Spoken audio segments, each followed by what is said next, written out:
सब बहुत अच्छा काम कर रहे हैं, लेकिन वो अगर अच्छा काम कर रहे होते तो फिर हालात ये थोड़ी होते। देखिए फैसल, ये थरथली की जो बात कर रहे हैं आप, ये बड़ी शॉर्ट लिव्ड होती है हमारे यहाँ। कराची की तरफ से फास्ट बॉलर्स ने विकेट ली, जबकि पेशावर की तरफ से स्पिनर्स ने विकेट ली। माहौलियाती अफ्तरी तो हम बहुत बड़ी हद तक अपने आप को नुकसान पहुंचाने के इंतजाम किए चले जा रहे हैं।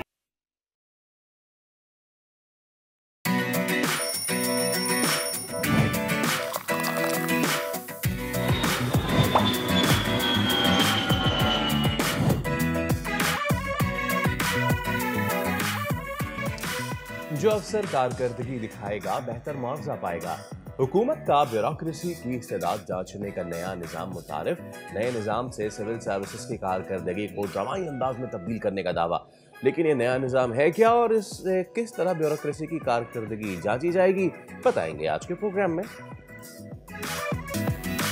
शहर कायद में पीएसएल का आखिरी मैच आखिरकार शायकीन को स्टेडियम तक ले ही आया। मेजबान टीम की होम ग्राउंड पर आखिरी मैच में शानदार फतह। बाबर आजम ने कुछ रन्स बनाए लेकिन टीम को जीत से हमकिनार ना करवा पाए। डेविड वार्नर ने पेशावर ज़ल्मी के मुंह से जीत छीन ली। प्राइवेट हज के ख्वाहिशमंद 67,000 आज़मीन का मामला सुलझने के बाद मजीद उलझ गया। वजारत मजहबी उमूर का निजी टूर ऑपरेटर्स पर अदालत जाकर वक्त ज़ाया करने का इल्ज़ाम। सऊदी हुकूमत का पोर्टल बंद होने का इंकशाफ। क्या मामले का हल अब भी कोई हो सकता है? जदीद दौर में जूते भी स्मार्ट होंगे। टांगों और पाँव के अमराज से छुटकारे के लिए एनईडी यूनिवर्सिटी के होनहार तालिबा का बड़ा कारनामा। स्मार्ट शूज टेक्नोलॉजी कैसे काम करती है, जानेंगे आज उन्हीं तलबा से। अस्सलाम वालेकुम, खुश आमदीद एंड वेरी गुड मॉर्निंग। आप देख रहे हैं दुनिया बोल है और मैं हूँ सोनिया सुंदस। मेरा नाम है सैयद फैसल करीम। उम्मीद है कि आप सब ठीक होंगे, खैर खैरियत से होंगे और आपके दिन का आगाज़ भी अच्छा हुआ हो। और अगर नहीं हुआ तो हम आ गए हैं ना आपका दिन को मज़ीद बेहतर बनाने के लिए। आज के शो में होगा बहुत कुछ। आज हम क्रिकेट पे लाजमी सी बात है बात कर रहे होंगे। क्रिकेट तो पार्ट बन गया है हमारे शो का। एब्सोल्युटली। इसके साथ साथ will be talking about few other endeavours जो कि हुकूमत उठा रही है। हुकूमत की जानिब से ब्यूरोक्रेसी की इस्तेदाद बढ़ाने के लिए इनकलाबी इक़दाम सामने आया है। अब FBR अफसरान की कारकर्दगी नए परफॉर्मेंस मैनेजमेंट स्कीम के तहत जांची जाएगी ताकि FBR में मौजूद नाक़िस और हेरा फेरी पर मबनी निज़ाम को तब्दील किया जा सके। वज़ीर आज़म शहबाज शरीफ ने नए निज़ाम की मंजूरी भी दे दी है। नए निज़ाम के तहत बेहतरीन परफॉर्मेंस दिखाने वाले अफसरान को दूसरों के मुकाबले में बेहतर मुआवजा दिया जाएगा, यानी कि इंसेंटिव दिया जाएगा। जबकि परफॉर्मेंस और इसके नतीजे में मिलने वाले मुआवजे का पैकेज भी हर 6 महीने के बाद प्रॉपरली जायज़ा लेके दिया जाएगा। एब्सोल्युटली। अब पहले ये होता था कि सब अच्छा है की रिपोर्ट होती थी और सबको एक कैटेगरी में डाल दिया जाता था और सब बहुत अच्छा काम कर रहे हैं, लेकिन वो अगर अच्छा काम कर रहे होते तो फिर हालात ये थोड़ी होते। अब हुकूमत के मुताबिक जो नया निज़ाम है, मौजूदा चेयरमैन FBR राशिद लंगड़ियाल का ये आइडिया है, सिविल सर्विसेज की कारकर्दगी और उसके मौसर होने को ड्रामाई अंदाज से तब्दील कर देंगे। तो सीनियर तज्ज़ियाकार एहतशाम साहब हमारे साथ मौजूद हैं। रामलक साहब, अ वेरी गुड मॉर्निंग। और ये इससे तो इस्लामाबाद में थरथल्ली आ जाएगी सर। वैसे ही वहाँ पे जालाबारी हो रहे हैं और हल्के फुल्के झटके महसूस कर रहे हैं लोग। तो अब ब्यूरोक्रेसी में ये जो मामलात होने जा रहे हैं, अच्छी बात बहुत है, ये बहुत ज़बरदस्त इक़दाम है। सालों से ए ग्रेड में लाई करती हुई ये जो ब्यूरोक्रेसी है, उसको ये इक़दाम वो किस नज़र से देखेगी? देखिए फैसल, ये थरथली की जो बात कर रहे हैं आप, ये बड़ी शॉर्ट लिव्ड होती है हमारे यहाँ। अगर ये थोड़ी सी मिड टर्म और लॉन्ग टर्म में हो तो फिर मेरा ख्याल है हमारे लिए बहुत कुछ ठीक हो सकता है। आप देखिए ब्यूरोक्रेसी की जब आप बात करते हैं, उर्दू में इसको अफसर शाही कहते हैं। तो अफसर शाही का मतलब ही यह है कि जितनी बड़ी बड़ी सर्विसेज हैं पाकिस्तान में, फॉरेन ऑफिस लेके सिविल सर्विस, कस्टम, बाकी 5-6 जो हैं, असल में ये रूल करती हैं पूरे पाकिस्तान को। और शहबाज शरीफ साहब ने चले एक अच्छा इनिशिएटिव लिया। सियासी जमात, अब सियासी मामलात में तो कंसीड कर जाते हैं, कहा जाता है कि एडमिनिस्ट्रेटिव मामलात में वो बड़े सख्त हैं, सिफारिश बर्दाश्त नहीं करते। अब सवाल ये है कि ये आप रेप्लिका के तौर पे आप ले लें या यूं समझ लें कि FBR शुरू होगा, पहला अदारा है इनलैंड सर्विस और कस्टम में अगर ये परफॉर्मेंस बेस्ड ये प्रमोशन होती हैं, इंसेंटिव दिए जाते हैं तो बहुत अच्छी बात है। लेकिन बात वही है, आप तो हम सब लोग, हमें कहा जाता है ये तो पेसिमिस्ट हैं, जब बात करते हैं ये ऐसी बात करते हैं, कोई रोशनी की बात ही नहीं करते, कोई अंधेरे से निकालने की बात ही नहीं करते। अब FBR को ही आप फैसले ले लें, FBR पे इतने तजर्बे किए गए हैं कि अब लेटेस्ट तो बात अब यही है कि FBR वाले आप देख लें, पिछले साल उन्होंने अपनी 70% FBR के मुलाजमीन ने अपनी इनकम टैक्स रिटर्न ही नहीं फाइल की, ठीक है ना, इसलिए कि वो कहते हैं कि जी असल मालिक तो हमने, आप हमसे कौन सवाल पूछ सकता है। और फिर दूसरा है कि हुकूमत ने फैसला किया कि जी बाहर से अच्छे लोग प्राइवेट सेक्टर से FBR में ला के FBR को रिफॉर्म किया जाए, लेकिन अभी तक आप देख लें इतना अपोज किया जा रहा है उनको, अभी तक हुकूमत को कामयाबी नहीं। हाँ, ये इस लिहाज से बड़ा अच्छा है, आप देख लें 98% पहले तो क्लीन चिट दी जाती थी हर अफसर को कि जी सबसे अच्छा काम इसने किया। अभी इस लेटेस्ट रिपोर्ट में तो यही है कि कारकर्दगी 40% रहेगी, उसी की बुनियाद पे प्राइम मिनिस्टर साहब कह रहे हैं हम इंसेंटिव भी देंगे, प्रमोशन भी होगी, तनख्वाहें बढ़ाने की बात होगी। लेकिन मुझे नहीं लगता। जी जी, अभी आपने ही कहा कि परफॉर्मेंसेज अच्छी नहीं थी और इदारा जो है वो बादशाहत है, तो ये दिस एंड दैट, तो मतलब ये जो इंसेंटिव या ये जो इक़दाम अभी लिया गया है, ये पहले ही क्यों नहीं ले लिया गया? क्योंकि ये बातें तो अभी से नहीं है ना, FBR का इदारा काफ़ी अरसे से काम कर रहा है, परफॉर्मेंसेस का सबको पता है, तो पहले ही ये इंसेंटिव नहीं ले लेना चाहिए था? या ये इनिशिएटिव, इंसेंटिव कह रही हूँ, इनिशिएटिव ये पहले ही ले लेना चाहिए था? सोनिया, अच्छी बात है कि बहुत पहले ले लिया जाता है, लेकिन चले देर आए दुरुस्त आए, किसी ने तो लिया, कोई तो शुरुआत करे अच्छे काम की। लेकिन मसला वही है, देखिए ना, सिविल सर्विस रिफॉर्म पे पाकिस्तान में बहुत कुछ लिखा गया। गवर्नर जो स्टेट बैंक के थे डॉक्टर इशरत हुसैन, उन्होंने बड़ी जबरदस्त किताब लिखी। वो कहा जा रहा है इंटरनेशनल सतह पे उसको सराहा गया कि इसको आधा भी इसको इम्प्लीमेंट कर दिया जाए तो पाकिस्तान की सिविल सर्विस रिफॉर्म हो सकती है।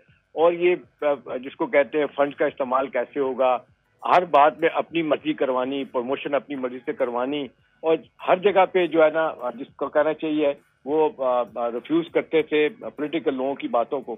अभी भी आज भी यही कुछ हो रहा है। तो सवाल ये कि एक वंस एंड फॉर ऑल जिसको कहते हैं कि एक सिविल सर्विस रिफॉर्म का एक एजेंडा तय किया जाए, उस पर अमल दरामद किया जाए। आप बैठे हो, मैं बैठा हूँ, कोई भी आ जाए, उस स्ट्रक्चर को कोई तब्दील ना कर पाए, फिर तो बात होगी। अदरवाइज ये कि ये आज इस हुकूमत ने आके काम किया, अगली हुकूमत खत्म कर जाएगी। आपने देखा मुशर्रफ साहब ने लोकल गवर्नमेंट का बड़ा शानदार एक काम किया था, पुलिस रिफॉर्म के लिए 2002 का ऑर्डिनेंस लेके आए थे। लोकल गवर्नमेंट का निजाम, क्योंकि पीपल्स पार्टी PML को पसंद नहीं था कि जी वो इख्तियारात MNAs FPA से लेके वो चले जाते थे नाज़िम के पास। पहला काम इन्होंने किया, मुशर्रफ के आने के बाद पीपल्स पार्टी PMLN ने हाथ मिलाया, उस निजाम को खत्म करके दोबारा फैसल और सोनिया वही कमिश्नरी निजाम लेके आए जो उनको सूट करता था, जिनके जरिए अपने अहदाफ हासिल करते थे। तो सवाल ये कि सारी दुनिया पाकिस्तान की तरफ देख रही है मादिक के साथ। तो कुछ मुल्कों ने तो कह दिया कि पाकिस्तान को पाकिस्तान के हाल पे छोड़ दिया जाए, ये तब्दील होने के लिए तैयार नहीं। असल मसला है कि हम तब्दील नहीं हो सकते। रवांडा जैसा मुल्क 5 साल आप देख रहे हैं तब्दील हो गया, 40 साल की खाना जंगी के बाद एक लीडर मिला, आज पूरा मुल्क तरक्की की राह पे चल पड़ा है। हमारे यहाँ दुनिया जहाँ का पोटेंशियल है, पढ़े लिखे लोग हैं, मौसम है, क्या नहीं है हमारे पास।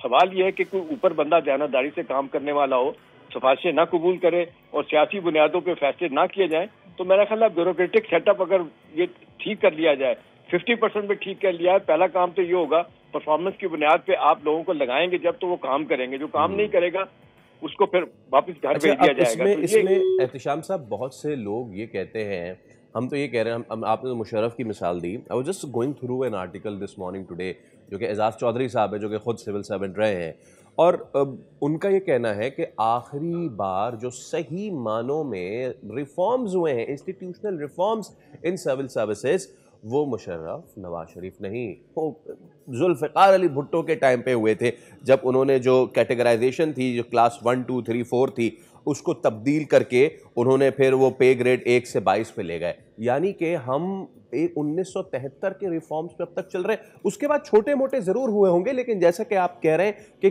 किसी हुकूमत ने अपनी ज़ाती मंशा, अपने ज़ाती फ़ायदे के लिए वो रिफॉर्म्स कर लिए, और उसके बाद अगली हुकूमत आई तो उसने फिर वो एबॉलिश कर दिया।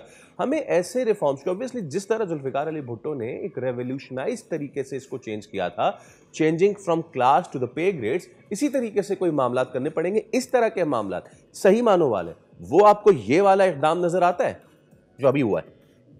देखिए फैसल, भुट्टो साहब के क्रेडिट में जहाँ बहुत सारी चीजें हैं, 1973 का आइन भी है, वहाँ पे ये भी है कि सिविल सर्विस रिफॉर्म के हवाले से उन्होंने एक बड़ा जबरदस्त काम किया था। वो ये था कि एक लेटर एंट्रेंस सिस्टम इंट्रोड्यूस करवाया था कि अदर देन सर्विस बाहर से लोग, पढ़े लिखे लोगों को वो इंडक्ट कर सकते हैं। उन्होंने इंडक्ट भी करवाया, कुछ कामयाबी भी हुई। फिर मुझे वो उनका शाकार सेंटेंस याद आ जाता है कि काश मुझे 2 दर्जन लोग अच्छे मिल जाते तो मैं इस मुल्क को ठीक कर देता। लेकिन ना एक आदमी ऊपर बैठा हो उससे फर्क तो बड़ा पड़ता है, लेकिन उसको अगर आपकी टीम उसकी अच्छी हो और नीचे काम देने वाले हो तो फिर बहुत कुछ हो सकता है। तो हमारे यहाँ यही है, असल मसला ये है कि हमारा निज़ाम पूरा पोलिटिसाइज हो चुका है, हमारी सिविल सर्विस पोलिटिसाइज हो गई है, पुलिस पोलिटिसाइज हो चुकी है। नतीजातन ये है कि कोई काम आपको सही लाइनों पे होता दिखाई नहीं देता। अब जब इसी की बात फोकस कर लिया जाए FBI को, देखे ना FBI जो कहा जाता है, इतना पैसा खर्च किया गया, मुझे याद अच्छी तरह से मुशर्रफ साहब के जमाने में 2 दफा $350 मिलियन वर्ल्ड बैंक ने दिया कि इसकी रिफॉर्म कर ली जाए, इसको ठीक कर लिया जाए, टैक्सेशन का निज़ाम बेहतर कर लिया जाए।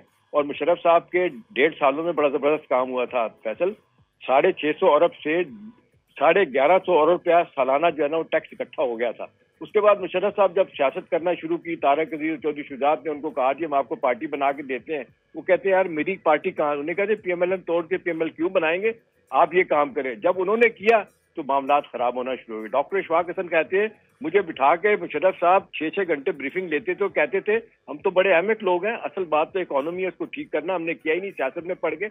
असल मसला ये है कि जो आता है उसको ये फिक्र होती है, चाहे रूलिंग पार्टी को या उसके सरबराह को, कि मैंने अपने 5 साल कैसे पूरे करने हैं, मैंने अपनी अपोजिशन पार्टियों को कैसे नीचे दबा के रखना है और मैंने एस्टैब्लिशमेंट के साथ मामलात को कैसे ठीक रखना है। नतीजतन प्रोसेस में सारी चीजें सफर करती हैं, चाहे एडमिनिस्ट्रेटिव रिफॉर्म हो, सिविल सर्विस रिफॉर्म हो, पुलिस रिफॉर्म हो। और जिस तरीके से इस मुल्क का पूरा स्ट्रक्चर ही तबाह कर दिया गया ना, उम्मीद ही लोगों की खत्म कर दी गई है और आबादी कितनी बढ़ चुकी है, पढ़ लिख के लोग निकल के आ रहे हैं, जॉब मिल नहीं रहे। तो मेरा ख्याल है इसको अगर रेप्लिका बना दिया जाए FBI को, और मेरा ख्याल है ये जिसको कहते हैं एक मिसाल बना के प्राइम मिनिस्टर साहब इस पे काम करें और इस पे डटे रहें, इस पे फिर किसी की सिफारिश कबूल ना करें। मुझे डर है कि फिर इधर उधर से सिफारिशें आएंगी और प्राइम मिनिस्टर साहब पीछे हट जाएंगे। यही हो सकता है नवाज शरीफ साहब किसी बहाने उनको कहें भाई एक तुसी की किता इधर कर दो, मामला खराब होना शुरू हो जाएगा। तो अब ये कि इस बात पे डटे रहें और ये परफॉर्मेंस बेस ये सारी चीजें लेके आए तो मेरा ख्याल है बाकी अदारों में भी हम इसको लेके जा सकते हैं। और फिर आप मैं उम्मीद कर सकते हैं जी एहतिशाम साहब, मैं आपसे यही पूछना चाह रही थी और आपने वही सारी बातें शुरू कर दी, तो मैंने सोचा कि मैं इंटरप्ट करके आपसे अपना सवाल कर लूँ। आपने ही अभी कहा कि ऐसा ना हो कि फिर कोई सिफारिश आ जाए, ऐसा ना हो कि फिर कोई ऊपर से आ जाए कि ये ऐसे हो रहा है तो वैसे हो रहा है और चीज़ें चेंज हो जाए। मेरा पूछने का मकसद ये है कि क्योंकि हमारे यहाँ जो एक टेन्योर चल रहा होता है और उस टेन्योर में वो अफसर जो भी कोई आगे से हुक्म या इंसेंटिव लेता है वो उसी की हद तक होता है, उसके जाते वो चीज़ें बदल जाती हैं। जो ये इंसेंटिव लिया गया है रियाज साहब की तरफ से परफॉर्मेंस बेस्ड, उनके अपने लिए, FBI के अपने लिए और आवाम के लिए, ऑब्वियसली दोनों साइडों पर विन विन सिचुएशन है। ऐसा तो नहीं कल को कि हकीकतन कोई सिफारिश आ जाए या रियाज साहब का टेन्योर पूरा हो और फिर सिस्टम वापस से जीरो पर आ जाए। देखिए इसके ये खदशात सोनिया हैं, ऐसा भी हो सकता है। पहली तो बात यह कि हमेशा मैं और आप बात करते हैं कि right person for the right job, ये कभी भी नहीं होता। अभी आप देख लें सारी दुनिया में जितनी भी इकोनॉमिक मिनिस्ट्रीज हैं, टेक्निकल मिनिस्ट्रीज हैं, वहाँ पे टेक्निकल एक्सपर्ट, इकोनॉमिस्ट, अपने शोबे के टॉप के लोगों को बिठाया जाता है। हमारे ब्यूरोक्रेसी में होता क्या है कि फाइनेंस सेक्रेटरी जिसने सीधी सी तालीम हासिल की हुई है, CSS करके आ गया, उसका कोई पर्टिकुलर बैकग्राउंड नहीं है किसी खास सब्जेक्ट में, उसको कभी फाइनेंस सेक्रेटरी बना देंगे, उसको उठाएंगे तो प्राइवेटाइजेशन कमीशन का सेक्रेटरी बना देंगे, वहां से उठाएंगे तो जनाब CDA का चेयरमैन बना देंगे। सारी दुनिया में ये होता है कि जो इस तरह के जॉब्स होते हैं उसके लिए वो प्रोफेशनल लोगों को लेके आते हैं, वो पेशा वराना सलाहियतों से काम दे के फिर उनको टास्क देते हैं कि आपको 2 साल का पीरियड दिया जाता है या 3 साल का, और ये आपका टास्क है, आपने इसको पूरा करना है। हमारे यहाँ होता क्या है, एक IG को इस्लामाबाद में आप लगाते हैं, 2-4 MNA नाराज हुए, प्राइम मिनिस्टर को शिकायत की, IG को उठा के सिंध भेज दिया गया। देखिए इस तरह नहीं होता। असल बात यह है कि जिसको आप सीधा सीधा आप कहें कि जी आप जब तक लोगों पे एतमाद नहीं करेंगे, ब्यूरोक्रेसी पे, अफसरशाही पे एतमाद भी करेंगे, साथ साथ उनको ये भी बताएंगे कि नथिंग डूइंग नाउ, अब you will have to work, अगर आप नहीं करेंगे तो आपके लिए मसाइल होंगे।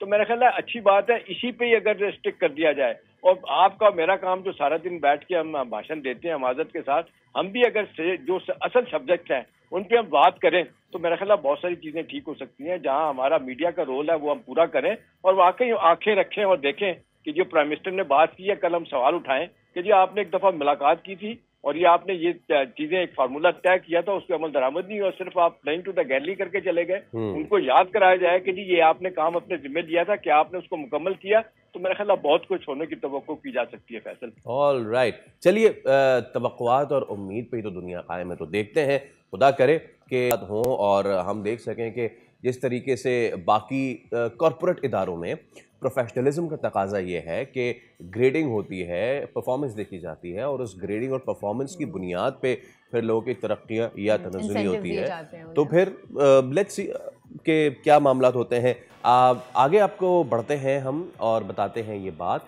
कि हम सबको याद है इन माई चाइल्डहुड कि न सिर्फ लाहौर बल्कि कराची में भी एक त्यौहार मनाया जाता था एंड दैट वाज बसंत। फिर उसके बाद पैदर पे वो जो कातिल धाती डोर है उसने इस त्यौहार को बहुत ख़राब किया।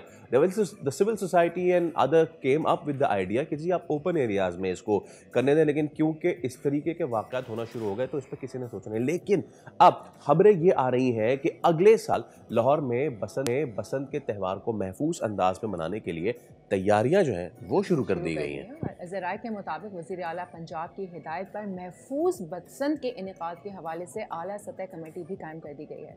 महफूज बसंत को यकीनी बनाने के लिए कई अहम SOPs हैं जो तैयार किए जा रहे हैं। SOPs के मुताबिक पतंग और डोर की ख़रीद फरोख्त सिर्फ ज़िले इंतज़ामिया के रजिस्टर्ड ऑफिस ही और रजिस्टर्ड अफराद ही कर सकेंगे।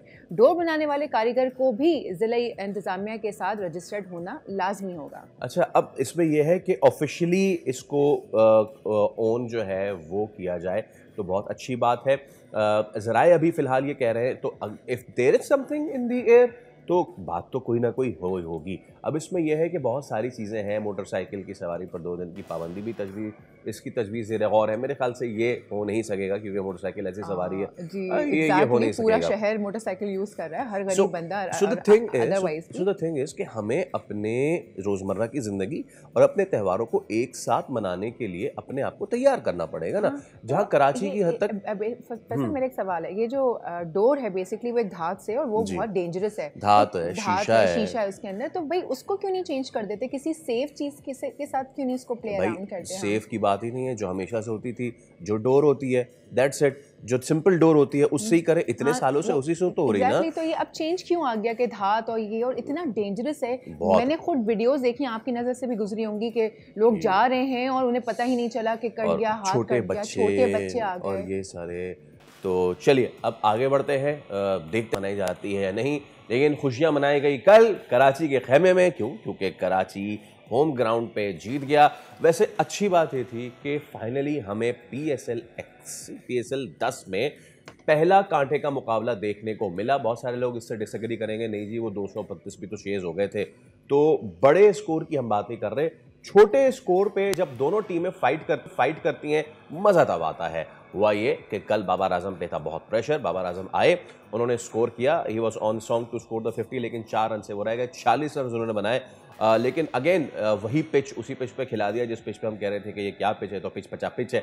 उसके बाद हुआ ये कि कराची किंग्स आई चेस करने के लिए दिया गया जो टारगेट था पेशावर का अराउंड 146, और उसके बाद नाको चने चबवा दिए। अली रजा ने बहुत ज़बरदस्त परफॉर्मेंस की पेशावर की जानिब से। तो इस सब पे बात कर लेते हैं। सैयद हैदर क्रिकेट एक्सपर्ट हमारे साथ मौजूद है। अस्सलाम वालेकुम, गुड मॉर्निंग। और अच्छी खबर सर इस चीज़ से आगाज़ में करूँगा और इसकी आप भी विटनेस होंगे।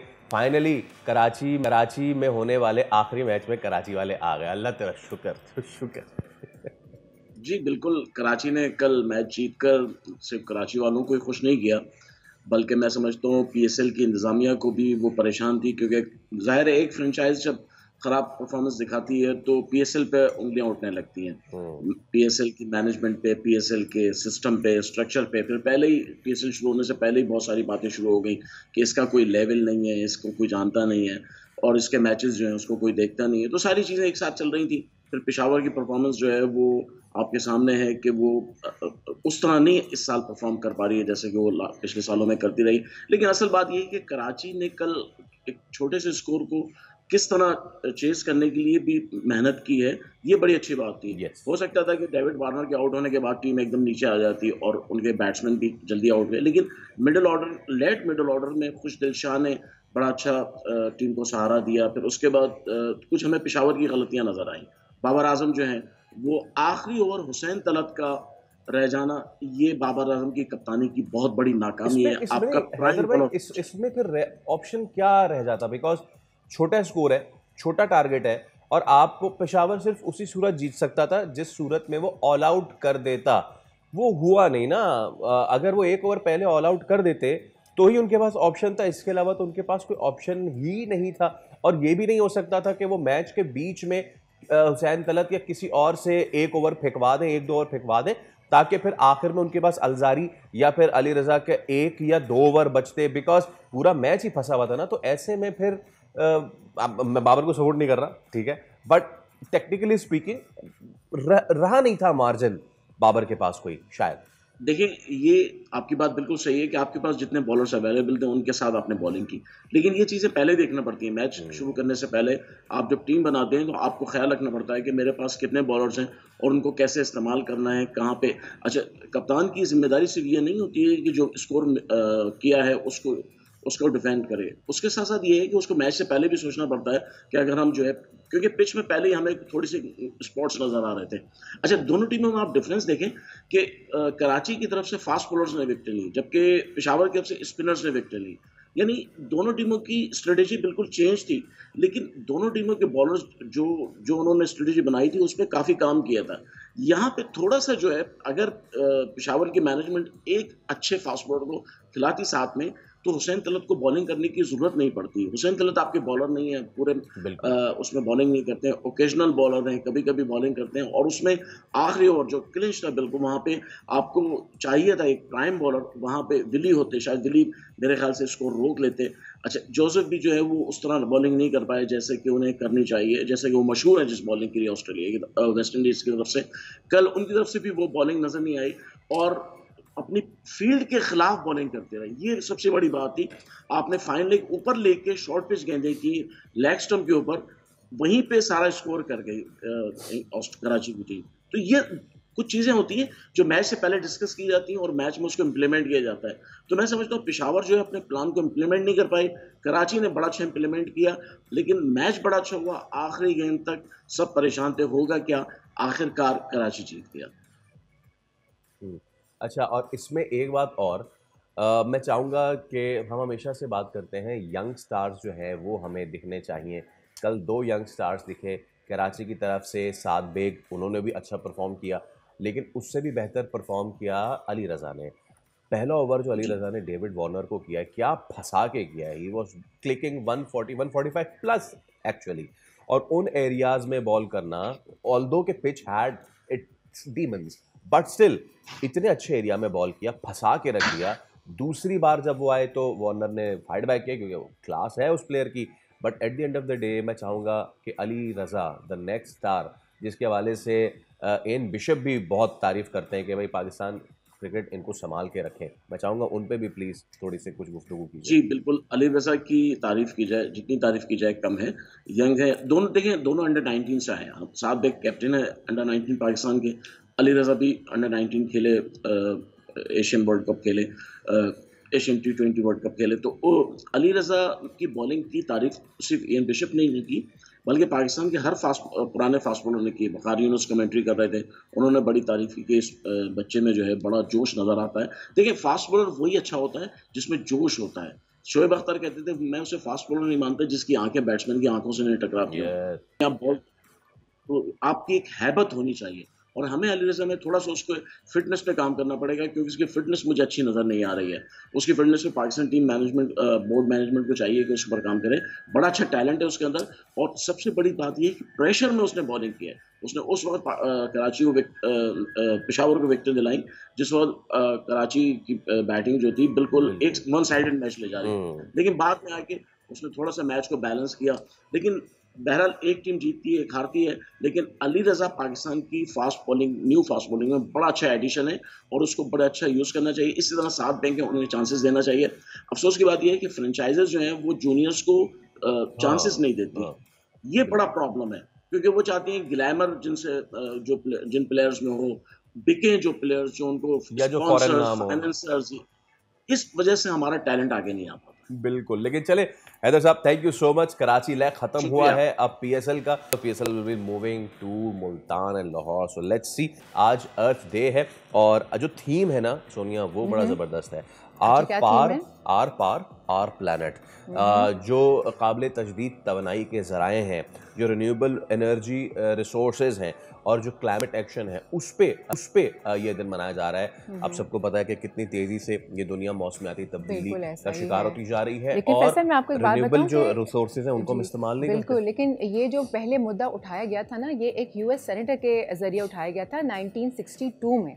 उन्होंने मुद्दा उठाया था कि भाई कायनात में कुछ चेंजेस आ रही हैं और हमें इसके लिए कुछ करना होगा। बात पे बात चलती गई, फिर प्रॉपर्ली 1970 में इसको अप्रूव किया गया और फिर इस इवेंट को सीरीज़ के साथ हर साल मनाया गया, अर्थ डे, फिर सीरीज़ के साथ, और हर जगह एक पे थीम होती है, हर साल एक थीम भी होती है। तो इस तरह से क्या आयरनी है कि जिस मुल्क की तरफ से मामला उठाया गया, आज उसी मुल्क के सरबराह कहते हैं क्लाइमेट चेंज नाम की तो कोई चीज़ ही नहीं है। एग्जैक्टली।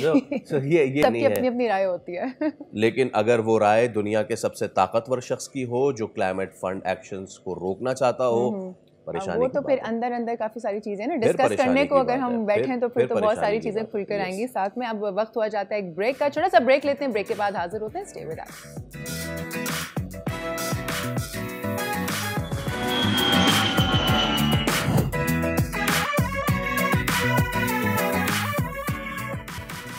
एक बार फिर आपको कहेंगे खुश आमदीद। कुछ ऐसे स्टूडेंट्स हैं आज हमारे साथ कि जिनकी बदौलत हम ये कह सकते हैं कि वी आर मूविंग टूवर्ड्स आसानियाँ। और वो कैसे कि अक्सर यूनिवर्सिटी प्रोजेक्ट्स होते हैं और एक शिकवा है मेरा उन कॉर्पोरेट इदारों से जो इन प्रोजेक्ट्स को सीरियसली नहीं लेते and they are just meant for the project. But आज हमारे साथ ये जो जूते रखे हुए हैं, अब मोबाइल हमारे पास स्मार्ट है तो फिर जूते भी स्मार्ट क्यों ना हो।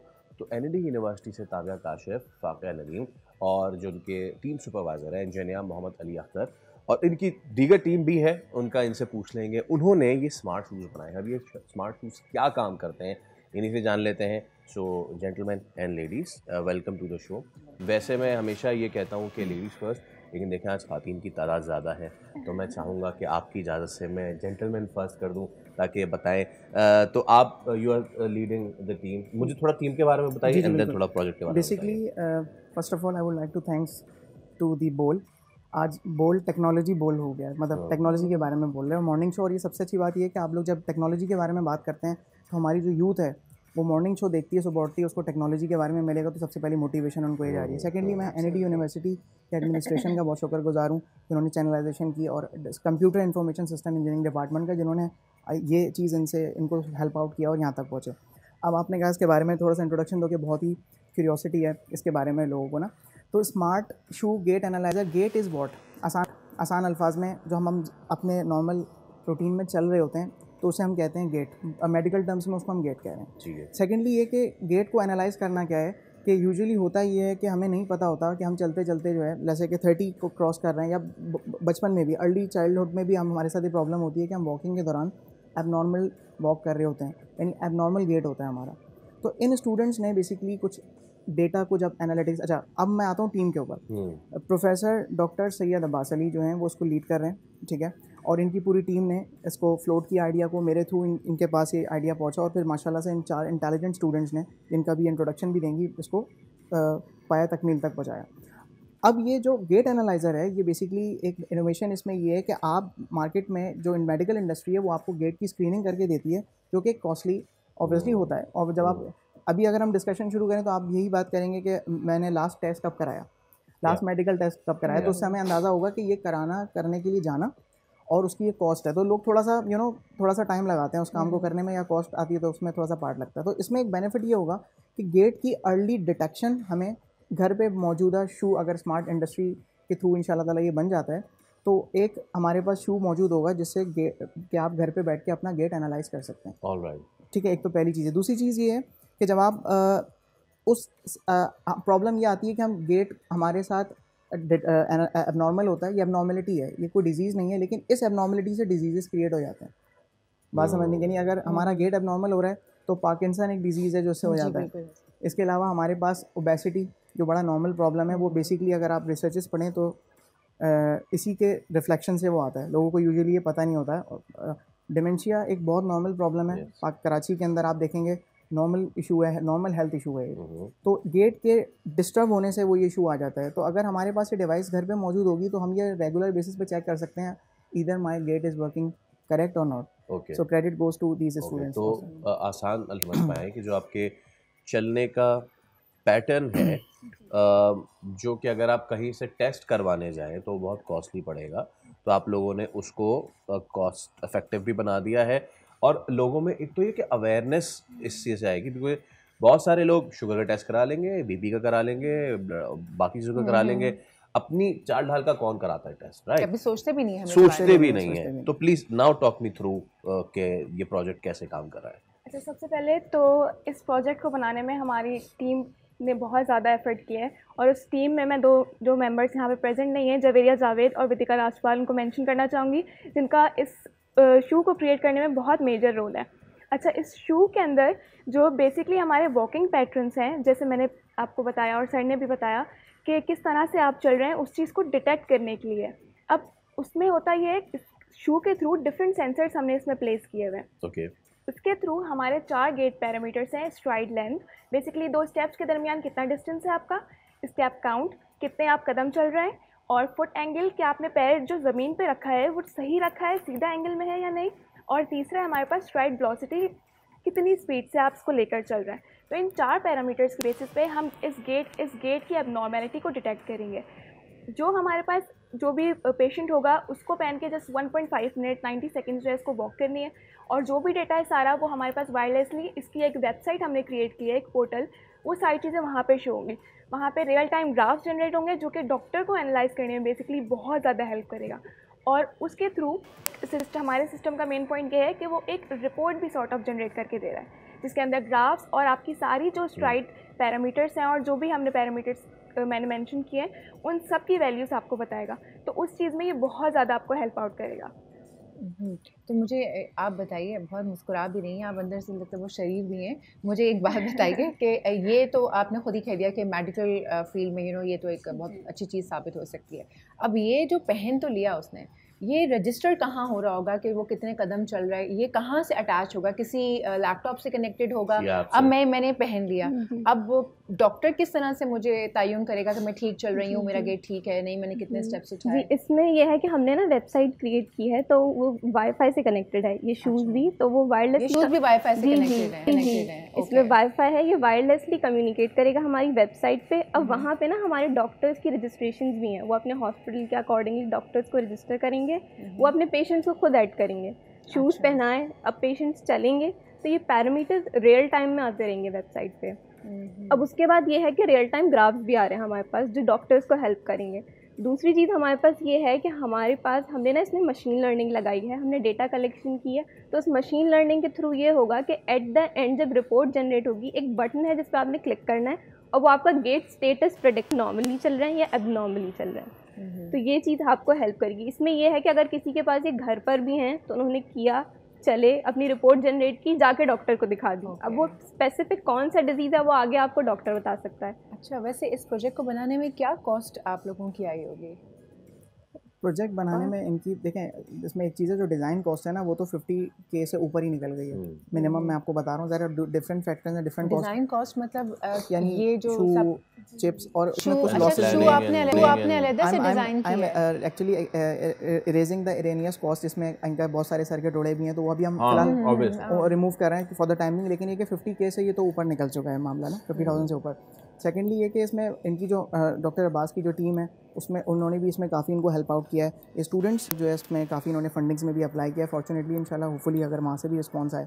लेकिन ये कि ये इसकी टोटल कॉस्ट है। लेकिन अगर आप मार्केट वैल्यूज़ के कंपैरेटिव बात कर रहे हैं तो डेफिनेटली डिज़ाइन कॉस्ट तो आपको पता है हमेशा ज़्यादा ही होती है। तो जब with the passage of time industry इसको इंशाल्लाह ताला अगर कोप करती है तो जो प्लांट कॉस्ट होती है वो डेफिनेटली एक शू की कम हो जाएगी, कम होती जाती है। ये जो 2 बॉक्सेस रखे, तो जब आपने जो ये तो अभी हमें दिखाने के लिए आपने सना रखा है, तो फिर ये कहाँ पर कनेक्टेड होंगे या ये रिमूव हो जाएंगे? कुछ इंटरनली होंगे मेरे ख्याल से स्ट्रैप्स लगे हुए हैं, तो एंकल के ऊपर, ये ऊपर एंकल के ऊपर ये आपको अटैच करने हैं। बेसिकली ये पावर बैंक है जो कि हमने माइक्रो कंट्रोलर यूज़ किया है ना, उसको स्टेबल पावर सप्लाई की नीड है, तो उसके लिए हमने ये पावर बैंक अटैच किए हैं ताकि हमारे जो गेट एनालिसिस की एक्यूरेसी है वो इम्प्रूव हो। ओके, तो मतलब ये पहले जूते पहने जाएंगे जी, और इसको फिर पहनेंगे और फिर जो है वो आप 1.5 मिनट्स के लिए वॉक करनी है। अच्छा 1.5, अच्छा वो सेशन है। अच्छा वो सेशन की भी आप लोगों ने वो मिकदार बनाई हुई है, लाइक वो कि आपने इतना चलना है इसको पहन के, तो फिर डाटा जो है वो कलेक्ट होगा। किसी को ज़्यादा भी ना लगे, बहुत कम भी ना लगे। अच्छा, तो 1.5 मिनट से लेके कितनी देर में वॉक करनी होगी कि सारा डाटा कलेक्ट हो जाए? बस जैसे आप स्टार्ट करेंगे तो आपने 1.5 मिनट तक चलना है, बस उसी सेशन के दौरान जितने भी पैरामीटर्स। अच्छा, इसमें सिर्फ डॉक्टर्स हमें वॉकिंग या हमें रनिंग भी करनी होगी या ब्रिस्क वॉक भी करनी होगी या सिर्फ चल के ही दिखाना होगा, वो डिटेक्ट हो जाएगा? ये वाला शो हमारा स्पेसिफिक टू वॉकिंग है। अभी हमने जो डिज़ाइन पे और हमारा जो सारा काम है वो वॉकिंग पे। फ्यूचर एनहांसमेंट्स में ये है कि हम इसमें रनिंग या स्टेयर्स पे वॉक करना, वो सब हम इसमें डाल सकते हैं। और फिर साइजेस भी, क्योंकि बच्चे भी बड़े भी सारे साइजेस भी आते हैं ना इसके अंदर। एज अ प्रोडक्ट अगर रिलीज किया जाए तो फिर उसमें डिफरेंट साइजेस भी आ सकते हैं। अभी हमारे लिए लिमिटेशन भी है कि हमें कॉस्ट भी देखनी थी। आपके क्वेश्चन से एक इंटरेस्टिंग चीज़ इसमें से ये भी फाइंड आउट होती है कि गेट की एक टाइप है कि वो वॉकिंग की अलग है और वो रनिंग की अलग है। और रिसर्च में भी आप अगर आप उसको क्लासिफाई करें ना तो आपको बाकायदा तौर पे दोनों अलग अलग नजर आएंगे, जैसे अभी फाकिया ने बताया। चलें, तो दैट्स एक्चुअली द साइंस। ठीक है भाई, team smart shoe gait analyser, बहुत शुक्रिया, thank you so much for coming, best of luck इसको मजीद बेहतर से बेहतर बनाने के लिए। प्लेजर। चलिए जी, तो ये थे हमारे होनहार तलबा। जाते जाते हम एक शख्सियत का जिक्र कर जाएं, एक ऐसी शख्सियत के जिसने चेहरों पे मुस्कुराहटें बिखेरी, करोड़ों दिलों पे राज किया, पाकिस्तान का नाम पूरी दुनिया के उफ़क़ पे जो है उसको रोशन किया। लेजेंड फनकार, सदाकार, अदाकार मोइन अख्तर, उन्हें बिछड़े 14 बरस बीत गए हैं। कॉमेडी, अदाकारी, मेज़बानी समेत फ़नून लतीफ़ा के मुख्तलिफ शोबों में सलाहियतों का लोहा मनवाया। रोज़ी, आंगन टेढ़ा और ईट ट्रेन जैसे कितने ही ड्रामे हैं जो कि अब तक नाकाबिले फ़रोश हैं, और अगर आप आज भी बैठ के वो ड्रामा देखें तो आप उतना ही इंजॉय करते हैं। और उनकी खदमात में उनको तमगा बराए हुस्न कारकर्दगी और सितारा इम्तियाज़ से भी नवाजा गया। कुछ यादें उनकी छोड़े जाते हैं आपके साथ और फिर हम ब्रेक पे चले जाएंगे।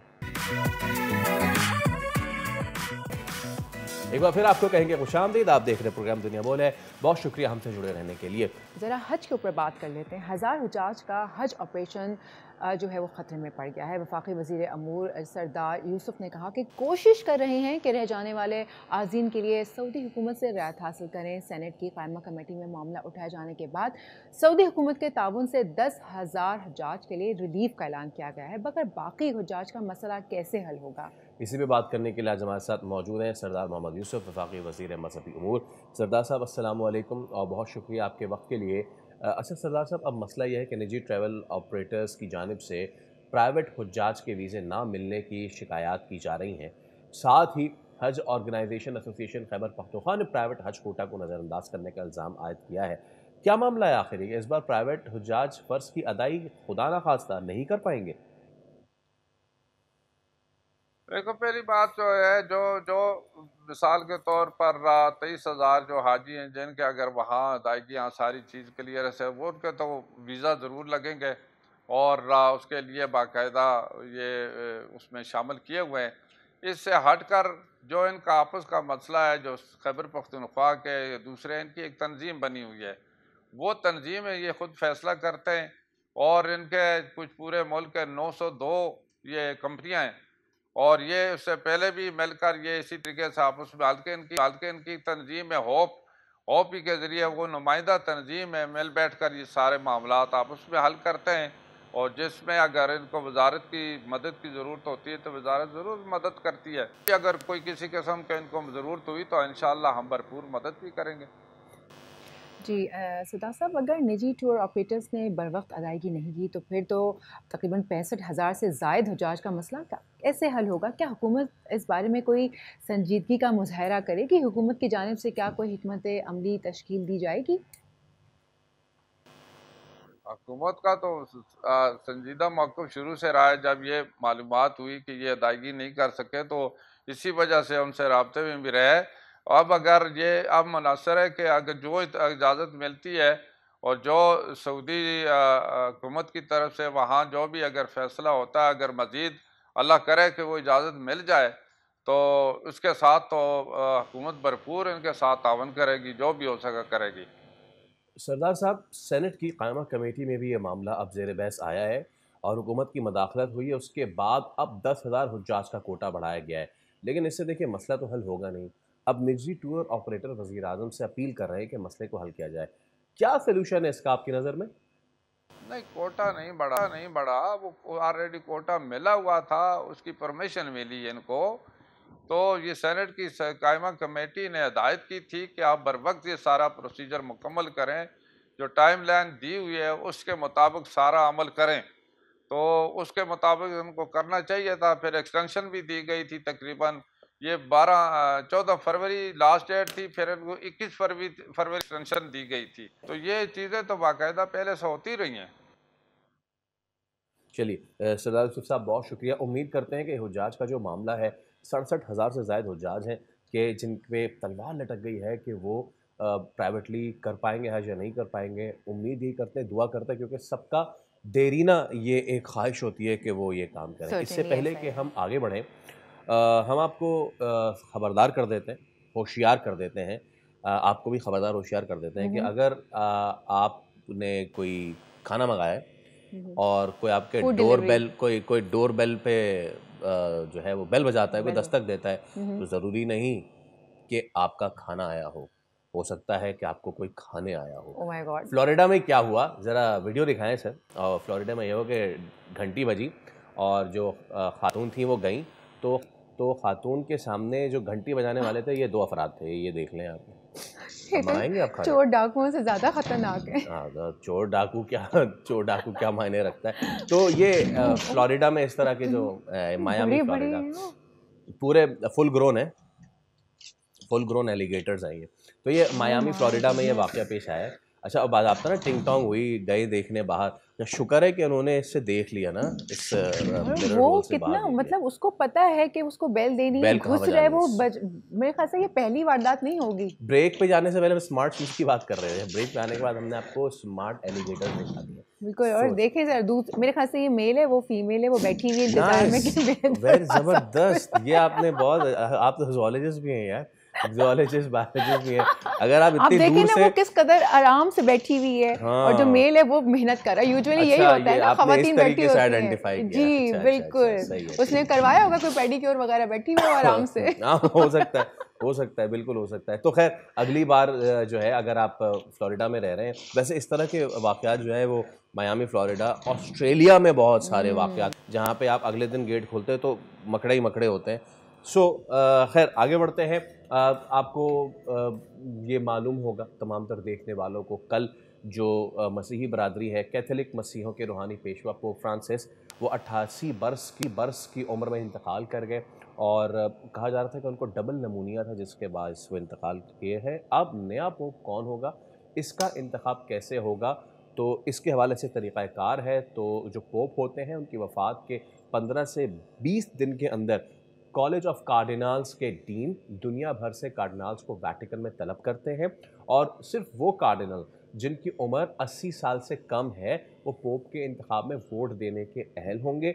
ये इंतखाब सिस्टीन चैपल में होता है, जहां हर कार्डिनल इंतखाब के अमल को खुफिया रखने का हल्फ उठाता है और खुफिया बैलेट के जरिए वोट देता है। पोप के इंतखाब के लिए 2/3 अक्सरियत हासिल होने तक वोटिंग जारी रहती है। हर वोट के बाद बैलेट पेपर्स को ख़ास केमिकल्स के जरिए जलाया जाता है, जिससे सया यानी कि ब्लैक या वाइट धुआं उठता है, जो कि सेंट पीटर्स स्क्वायर से देखा जा सकता है। और चिमनी से निकलने वाला जो है वो इस बात की अलामत होता है कि अगर काला धुआं होता है कि भाई इंतखाब नहीं हो सका, और सबके सफ़ेद धुआं हो तो उसका मतलब है कि इंतखाब हो गया है। इसके बाद नए पोप का ऐलान किया जाता है। तो चलिए अब आगे बढ़ते हैं और दीगर मौज़ूआत की जानिब रुख करने से पहले हमें लेना होगा एक break. See you after the break.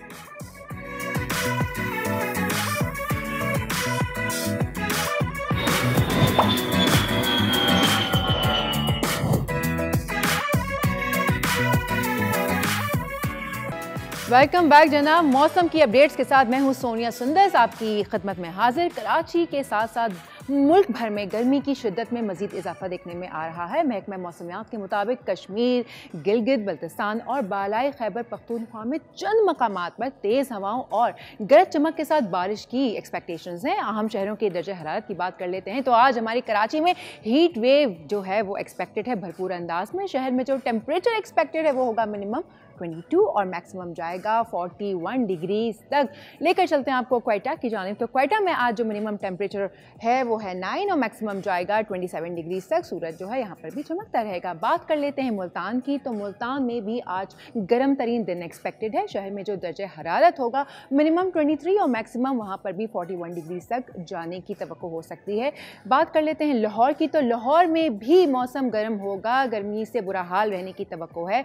Heat wave का खदशा भी बरकरार है लाहौर में। उसी के साथ साथ मिनिमम टेम्परेचर 22 और मैक्सिमम 39 डिग्रीज तक रहने के इम्कान। बात कर लेते हैं शहर इक़्तिदा यानी कि इस्लामाबाद की। तो इस्लामाबाद में बादलों का राज बरकरार रहेगा और उसके साथ साथ मिनिमम टेम्परेचर 19 और मैक्सिमम 35 डिग्रीज तक एक्सपेक्टेड है। लेकर चलते हैं आपको पेशावर की जानिब। तो पेशावर में जो आज टेम्परेचर एक्सपेक्टेड है मिनिमम 20 और मैक्सिमम जाएगा 35 डिग्रीज तक। वहीं पड़ोस में लेकर चलते हैं आपको फैसलाबाद में। तो फैसलाबाद में गर्मी की शिद्दत में हीट वेव का खदशा बरकरार है और उसी के साथ साथ जो मिनिमम टेम्परेचर होगा वो है 21 और मैक्सिमम जाएगा 40 डिग्रीज तक। उसके बाद डीआई खान देख लेते हैं। तो डीआई खान में 21 मिनिमम और उसके बाद 38 डिग्रीज तक मैक्सिमम जाएगा। जबकि गवादर को अगर आप देखें मेरे पीछे तो आपको क्लाउड्स दिख रहे होंगे, बादल दिख रहे होंगे। तो बादलों के राज के साथ साथ मिनिमम टेम्परेचर 24 और मैक्सिमम 36 डिग्रीज तक जाने का इम्कान। मरी की सूरत हाल भी कुछ इसी किस्म की होगी। मरी में भी बादल ही बादल हैं और बादलों के साथ 17 मिनिमम टेम्परेचर और 24 डिग्रीज मैक्सिमम जाएगा।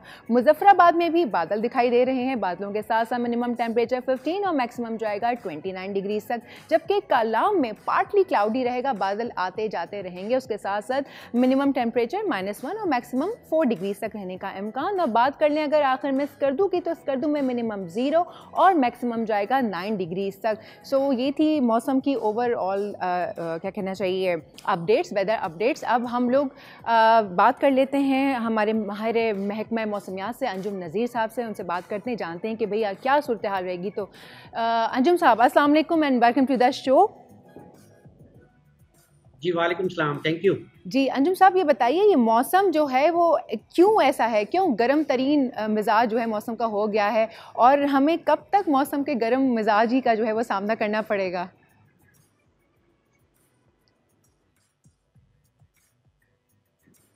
देखें अप्रैल है, अप्रैल का अब इख्तिताम की तरफ हम जा रहे हैं और ऑफ कोर्स अब हमने मौसम का गर्म मिजाज ही देखना है। अब आने वाले महीने मज़ीद गर्म हो सकते हैं और ये सिलसिला जो है जब तक कोई मानसून नहीं आ जाता जब तक तो गर्मी की शिद्दत बरकरार रहेगी।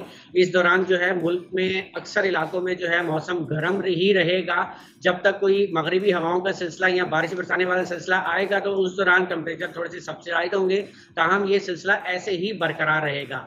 शहर कराची की बात करते हैं तो शहर कराची में कल तक जो है ये हीट वेव का सिलसिला रहेगा। परसों से टेम्परेचर में कुछ थोड़ी सी सब्सिडेंस की इम्कानात मौजूद हैं। टेम्परेचर 2 से 4 डिग्री सेंटीग्रेड गिर जाएगा, ताहम समुद्री हवाओं की बहाली की वजह से नमी का तनासुब जो है वो ज़्यादा रहेगा और फील्स लाइक टेम्परेचर या महसूस किया जाने वाला दर्जा हरारत मामूल से 2 से 4 डिग्री ज़्यादा ही रहेगा। इसी तरह अगर हम सिंध के मैदानी इलाकों की बात करते हैं तो सिंध के मैदानी इलाकों में 24 या 25 तारीख से दोबारा हीट वेव की सिचुएशन डेवलप हो जाएगी। टेम्परेचर जो है वो मामूल से 6 से 7 डिग्री ज़्यादा रहेंगे और तवक्को है कि अक्सर सिंध के इलाकों में जो मैक्सिमम टेम्परेचर है 25 तारीख से लेकर यकम तक जो है तकरीबन 45 से 48 डिग्री सेंटीग्रेड के दरमियान में रहेगा। इसी तरह जनूबी पंजाब या वस्ती पंजाब की बात करते हैं, वहाँ पर भी अब गर्मी अपना असर दिखाना शुरू कर रही है। दर्जे हरारत 44-45 या कुछ इलाकों में 46 तक भी जा सकता है। इसी तरह अगर हम साउथ केपी की बात करते हैं तो वहाँ पर भी जो केपी के मैदानी इलाके हैं वहाँ पर भी टेम्परेचर राइज करेगा और लाइक वाइज जो आपका बलूचिस्तान है वहाँ पर भी अब गर्मी की शिद्दत रहेगी। मई के महीने में अंजुम साहब कोई बारिश का इम्कान ख़ास तौर पे बालाई इलाकों में? देखें जी, इस बात की तवक्को है कि 1 मई से मगरिबी हवाओं का बारिश बरसाने वाला सिलसिला मुल्क को मुतासिर करेगा, जिसमें इस बात की तवक्को है कि सिंध समेत पाकिस्तान के बेशतर इलाकों में इससे बारिश हो जाएगी। और ये बात भी आप के, जैसा मैंने पहले भी बताया था, ट्रांजिशन पीरियड है, तो आप हेल स्टॉर्म को रूल आउट नहीं कर सकते। तो अंजुम साहब, ऐसे कैसे मौसम है हमारे यहाँ का? मेरे ख्याल से पहली बार शायद हो रहा है पाकिस्तान में कि एक तरफ इतने ओले पड़ रहे हैं, दूसरी तरफ हीट वेव, मतलब इस कदर कोई लाइक यू नो इतना कॉन्ट्रास्ट तो कभी देखने में नहीं आया। देखिए, पाकिस्तान का सबसे बड़ा हुस्न ये है कि पाकिस्तान के पास दुनिया के गर्म तरीन इलाके भी हैं, जैसा कि मोहनजोदड़ो या लाड़काना वाले इलाकों में जो है टेम्परेचर 52 तक चला जाता है। लाइक वाइज तुर्बत जो है वो पाकिस्तान का जो शहर है ये दुनिया का चौथा गर्म तरीन स्टेशन है, जहां पर 53.समथिंग डिग्री सेंटीग्रेड टेम्परेचर रिकॉर्ड किया जा चुका है। इसी तरह पाकिस्तान के पास दुनिया के इंतहाई सर्द इलाके भी मौजूद हैं, जहां पर टेम्परेचर -20 से भी बिलो रहता है। तो ये तो कुदरत का एक खास तोहफा पाकिस्तान के लिए है कि नॉर्थ में जो है वो एक्सट्रीम ठंड होती है और साउथ में एक्सट्रीम जो है वो गर्मी होती है। जैसा कि आज आपने बताया अभी दर्जा हरारत के स्कर्दू में -0 है, तो आप देखें कितना कंट्रास्ट है कि एक तरफ नॉर्थ में 0 डिग्री सेंटीग्रेड है और दूसरी तरफ जो है वो साउथ में जो है वो 40+ टेम्परेचर चल रहे हैं। All right, Anjum sahab, thank you so much for your time, बहुत शुक्रिया, and I you have an important call to attend as well. So खैर, आगे बढ़ते हैं। जैसे कि हमने प्रोग्राम के इब्तिदा में आपको बताया था कि we are witnessing Earth Day today. आज यौम अर्ज़ मनाया जा रहा है और पाकिस्तान समेत दुनिया भर में ये अर्थ डे जो है मनाया जा रहा है। इसका जो थीम है एंड दैट इज़ के हमारे जो काबिल तजदीद तवानाई के ज़राए हैं उनको कैसे बेहतर से बेहतर इस्तेमाल करें, क्योंकि जो इस वक्त हम तवानाई के ज़राए इस्तेमाल करते हैं जिनमें फॉसिल फ्यूल है, कोयला है, वो माहौल की ख़राबी में बहुत ज़्यादा उसका हाथ है। क्योंकि माहौल ख़राब होता है, क्योंकि टेम्परेचर राइज होता है, इसलिए माहौल ख़राब होता है, मौसम पे असरात होते हैं, और जब गर्म ज़्यादा होता जाता है मामला तो फिर हमारे ग्लेशियर्स पिघलना शुरू हो जाते हैं, सैलाब, the change in weather patterns. तो आफिया सलाम, क्लाइमेट एक्टिविस्ट हमारे साथ मौजूद हैं। अस्सलाम वालेकुम मैम आफिया, गुड मॉर्निंग, बहुत शुक्रिया हमें वक्त देने के लिए, and happy earth day to you as well. So well, I hope it's happy for the earth day. Yes yes. So जो इस बार का थीम है वो काबिल तजदीद तवानाई के हवाले से है। आफिया, हम हमेशा अपने मुल्क को क्रिटिसाइज़ करते हैं, अपने खित्ते को क्रिटिसाइज़ करते हैं कि जी हम माहौल के साथ ये कर रहे हैं, वो कर रहे हैं, जबकि एक सच्चाई ये है कि पाकिस्तान या खित्ते के दीगर ममालिक भारत को हटा के इतने ज़्यादा कंट्रीब्यूटर नहीं है कार्बन एमिशन में जितना बाकी ममालिक हैं। सो प्लीज़ लोगों को बताइए कि क्या हो रहा है माहौल के हिसाब से इस दुनिया में, कौन से वो ममालिक हैं जो सबसे ज़्यादा ख़राबी पैदा कर रहे हैं और उस खराबी को वो मानने के लिए तैयार भी नहीं है। जी बहुत शुक्रिया फैसल, और इसमें आपने जो काबिल तजदीद तवानाई का मौजू बताया है तो उसमें आपने सिर्फ कहा कि भारत को हटा के, लेकिन हमारे एक और भी हमारे हमसाए हैं जो कि बहुत ज़्यादा इसमें कार्बन एमिशन के अंदर बहुत आगे हैं, जो कि चाइना है, अमेरिका है, इस तरह के दूसरे ममालिक जो कि अभी तक उसी राह पे है। लेकिन इसमें आप ये देखिए कि भारत और चाइना ने अपने बतदरीज कमी की है फॉसिल फ्यूल के इस्तेमाल में, और वो बहुत तेज़ी से काबिल तजदीद तवानाई की तरफ बढ़ रहे हैं। पाकिस्तान में बदकिस्मती से एक वो खुद मलावती का है एक रिवाज, लेकिन आप सही कह रहे हैं, हमारे भी एक ट्रजेक्ट्री है, एक प्लान है, और हम उसके ऊपर अगर चलें तो हमारे भी जो टारगेट्स हैं नेट ज़ीरो के, हमें उनके करीब तक पहुंचने में मदद मिलेगी। लेकिन ये ज़रूर हमें देखना है कि हमारे लोगों का जो एक गुर्बत का मसला है, हमें उसको एड्रेस हर सूरत में करना है। तो इसलिए जिस ट्रैक पे हम जा रहे हैं उसको एक्सेलरेट करने की ज़रूरत है। जो हम डीकार्बनाइजेशन की तरफ जो हमें जाना चाहिए उसकी तरफ तवज्जो की ज़रूरत है, तमाम इंडस्ट्री के हवाले से भी, और हमारा जो लाइफस्टाइल है, हमारी बिल्डिंग्स हैं, तमाम चीज़ें जो हैं वो हमारे जो हीट इंडेक्स है उसको भी बढ़ा रही हैं। हमारी इमिशंस का कट जो हैं उसको किस तरीके से उसके ऊपर काबू पाया जाएगा, क्योंकि हमारा बहुत बड़ा एक इनफॉर्मल सेक्टर भी है, हमारा एग्रीकल्चर का सेक्टर है, वहाँ से भी बहुत इमिशंस होती हैं, हमारा लाइफ स्टॉक सेक्टर है। तो हम इसको आलमी तौर पे तो हमें मालूम है कि हमारा बहुत कम कंट्रीब्यूशन है, लेकिन माहौलियाती अबतरी तो हम बहुत बड़ी हद तक अपने आप को नुकसान पहुंचाने के इंतजाम किए चले जा रहे हैं। यानी कि आफिया साहबा, दोनों चीजों को हमें साथ हाँ, साथ देखने ये दो धारी तलवार है। एक तरफ हमें उन एनर्जी रिसोर्सेज की जानिब जाना है जो माहौल को ख़राब करने में इतना मददगार साबित नहीं होती हैं, लेकिन दूसरी तरफ जो हम खराबी पैदा कर रहे हैं उनको भी कर्व करने की ज़रूरत है ना। द क्वेश्चन इज कि इन दोनों में से प्रायोरिटाइज किसको किया जाए, पहल किस पे की जाए, प्रोवाइडेड द फैक्ट कि हम कितना रिसोर्स स्ट्रेस्ड कंट्री हैं, पानी के मामला आपके सामने ही हैं, सिंधु दरिया के मामला आमने सामने ही है। तो what to prioritize first, to curb on carbon emission और to start depending on the renewable sources first? अच्छा, ये देखिए, ये पैरेलल ट्रैक्स हैं। ओके, हम इस तरह नहीं कर सकते कि हम कोल्ड टर्की किसी चीज को स्टॉप कर दें, क्योंकि जैसे हमने पहले भी जिक्र किया कि ये आपके जो पॉवर्टी का जो एक इंडेक्स है हमारा, हमें उसको हर सूरत में कम करने की जरूरत है। हमें अपने लोगों को उस सतह तरक्की पे लाना है कि जहाँ पर गुर्बत का खात्मा हो सके। तो हमने SDGs को साइन किया है। SDGs इस वक्त आपको एक ऐसा रोड मैप देता है कि जिसमें हम जो आपके नुकसानदेह जराए हैं ईंधन के, उनको भी कम करने की तरफ आपको एक रोड मैप देता है। नए जो तजदीदी जराए ईंधन है उसकी तरफ भी जाने का देता है ट्रैक, और उसके साथ साथ और बहुत सी चीजें जो हैं। तो ये ऐसी चीज नहीं है जिसको आप आइसोलेशन के अंदर जाके कर सकें। प्रायोरिटाइज करने का मतलब है कि हम किसी एक चीज को प्रायोरिटाइज करेंगे, क्या करेंगे हम, वो तमाम ईंधन का इस्तेमाल बंद कर देंगे। तो फिर हमारी जितनी भी जो कन्वर्जन होनी चाहिए आपकी तमाम चीजों की, इंडस्ट्री की, वो क्या हो सकेगी उतनी ही जल्दी।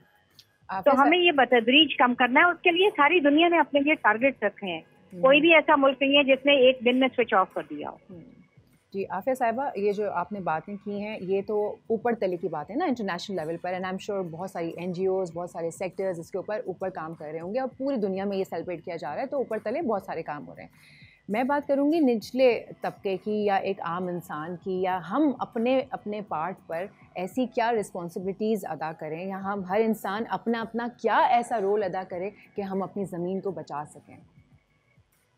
देखिए, इसमें तो बहुत से रोल है, और फिर ये अब आप ग्लोबल वार्मिंग से इन्वायरमेंटल डिग्रेडेशन की तरफ आ गई हैं। इन्वायरमेंटल डिग्रेडेशन को तो रोका जा, जो हम कर रहे हैं इक़दाम, जो कचरा फैला रहे हैं, जो दरख्तों को काट रहे हैं, जो और हम नुकसानदेह काम कर रहे हैं, उनको तो रोका जा सकता है। उस पर तो ज़ाती तौर पे भी और आपके इज्तिमाई तौर पे भी काम हो सकता है।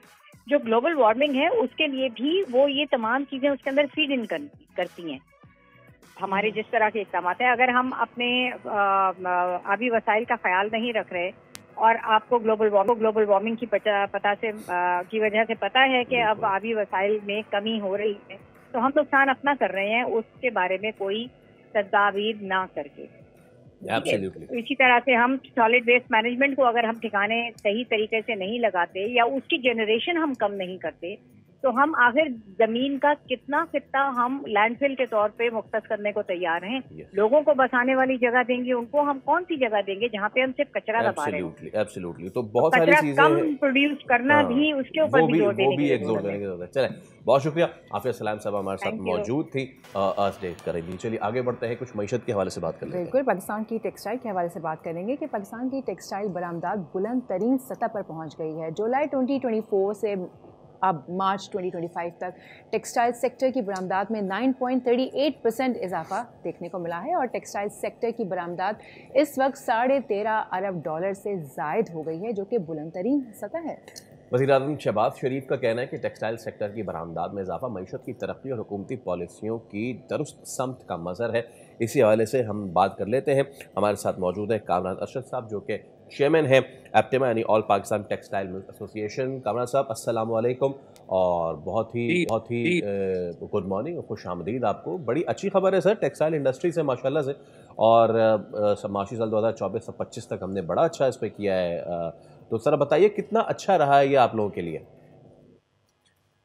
जी, जो ये था फाइनेंशियल ईयर 2024-2025 एक अच्छा साल रहा। उसमें हमारी जो वैल्यू एडेड एक्सपोर्ट्स थी, यानी कि bedsheets, nightwear, socks, denim jeans, apparel, trousers, towels, इनकी एक्सपोर्ट्स बढ़ी और ये पाकिस्तान के लिए बहुत अच्छा है, क्योंकि रवायती तौर पे पाकिस्तान कमोडिटी या रॉ मटेरियल एक्सपोर्टर होता था, यानी कि धागा, यार्न या कपड़ा, कोरा कपड़ा, फैब्रिक उनका। तो आहिस्ता आहिस्ता ये पिछले 8-10 साल में जैसे जैसे गारमेंट इंडस्ट्री और लगती गई है और वैल्यू एडिशन की तरफ है, तो ये एक पॉजिटिव ट्रेंड शुरू हुआ है कि जो धागा कपड़ा पाकिस्तान एक्सपोर्ट करता था वो अब लोकली खपना शुरू हो गया और अच्छे एक्सपोर्टर्स एस्टैब्लिश हो गए इन्हीं सारी टेक्सटाइल कैटेगरीज के into Europe, America and other markets. जी जी कमल साहब, अब चले माशाल्लाह से ये एक बहुत अच्छा इनिशिएटिव लिया गया आप लोगों की तरफ से। पूरे साल हमने बहुत अच्छा परफॉर्म किया टेक्सटाइल्स। अब फर्दर आप लोगों के जहन में क्या है? ये तो आपने बताया कि जी बेडशीट्स और चंद चीज़ों के आपने नाम लिए ना कि हम इसके ऊपर काम किया हम लोगों ने और हमें काफ़ी अच्छा रिस्पांस मिला। इसके अलावा और ऐसी क्या क्या चीज़ें हैं जिसके ऊपर पाकिस्तान काम करके मज़ीद अच्छा परफॉर्म कर सकता है और अपनी हम बरामदात में मज़ीद इजाफा कर सकते हैं? और भी प्रोडक्ट्स अंडर डेवलपमेंट है, बट ये इटसेल्फ इतना बड़ा सेगमेंट है। देखिए जी, दुनिया की जो टेक्सटाइल मार्केट है वो तकरीबन $900 बिलियन की है। तो पाकिस्तान के पास उसमें से सिर्फ 1.8%, ऑलमोस्ट 0.2% का शेयर है। अब आप खुद अंदाज़ा लगाएं कि 0.2% के शेयर के साथ पाकिस्तान ने पिछले 2 साल पहले $19.3 बिलियन को टच किया था। टोटल एक्सपोर्ट जो पाकिस्तान की 30-31 बिलियन डॉलर हुई थी आज से 2 साल पहले, उसमें टेक्सटाइल के शेयर 19.3 बिलियन डॉलर था। फिर पिछले 2 साल ये स्टैगनेंट होके बिजली, गैस, इंटरेस्ट रेट, इन चीज़ों की वजह से $16.5 बिलियन रह गई थी हमारी इज्तिमाई एक्सपोर्ट। इस साल हम उम्मीद करते हैं कि 18.3 से 18.8 बिलियन डॉलर पे वापस हमारी एक्सपोर्ट जाएगी। एक तो दुनिया में ओवरऑल रिसेशन चल रहा है, ग्रोथ कम है, उसके बावजूद आई थिंक कुछ बांग्लादेश में जो सियासी बोचाल हुआ एंड वहाँ पे फैक्ट्री शट डाउन हुई, तो कुछ ऑर्डर्स की शिफ्टिंग वहाँ से पाकिस्तान को हुई। दूसरा, ये जो भी US China trade war start है, अमेरिका ने सब मुल्कों पे टैरिफ लगाए हैं, तो उसमें पाकिस्तान पे गोया 29% लगाया। जी बिल्कुल। लेकिन जो बचने की चीज़ है कि अमेरिका का तजारती खसारा पाकिस्तान के साथ $3 बिलियन है, बांग्लादेश के साथ 6 बिलियन है, इंडिया के साथ 48 बिलियन है, वियतनाम के साथ 123 बिलियन है और चाइना को 96 बिलियन है। तो हमारे केस में हमारा साइज जितना कम है उतना हमारे लिए अच्छा है और उतना हम इसको आसानी से एडजस्ट कर सकते हैं। तो आई एम क्वाइट होपफुल कि एक दफ़ा अगर अमेरिका अपने मामलात पाकिस्तान के साथ सेटल कर ले, ये जो $3 बिलियन का ट्रेड डेफिसिट है, तो उसमें पाकिस्तान की इंडस्ट्री फ्लरिश कर सकती है, ख़ास तौर पर गारमेंट सेक्टर की, वैल्यू एडिड सेक्टर की, और हमारी मज़ीद एक्सपोर्ट्स बढ़ सकती हैं। तो जैसे मैंने आपको कहा कि हमारे पास सिर्फ 1.8% शेयर है दुनिया की टोटल टेक्सटाइल मार्केट का। हमें 1% और मिल जाए तो उससे मुल्क और कौम की किस्मत बदल सकती है।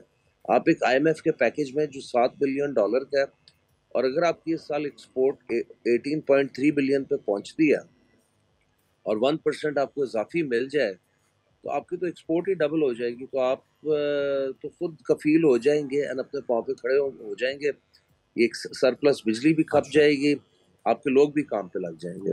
कामरान साहब, एक तरफ तो सारी बातें बहुत अच्छी हैं, बहुत ज़बरदस्त हैं, दूसरी जानिब मज़ीद मुश्किलात क्या हैं, मैं आपसे जानना चाहता हूँ। Because I was just going through an article और उसमें ये चीज़ मेंशन है कि जहाँ एक तरफ टेक्सटाइल बहुत अच्छा कर रहा है, वहीं पे दूसरी जानिब इस अच्छे को मज़ीद अच्छा होने से रोकती हैं वो इम्पोर्ट्स जो हमें करनी पड़ती हैं रॉ मटेरियल्स की। एंड अलोन यार्न जो है वो हमें करना पड़ता है। तो हम रॉ मटेरियल की इम्पोर्ट वाला ये जो मामला है, इसको हम कैसे एड्रेस कर सकते हैं सो दैट हम मज़ीद एक्सेल कर सकें इन आर एक्सपोर्ट्स? आपने बड़ा अच्छा सवाल पूछा एहसन साहब, और ये आजकल हमारी दुखती रग है। ये एक स्कीम इंट्रोड्यूस हुई थी आज से 2-2.5 साल पहले, उसका नाम था एक्सपोर्ट फैसिलिटेशन स्कीम, EFS।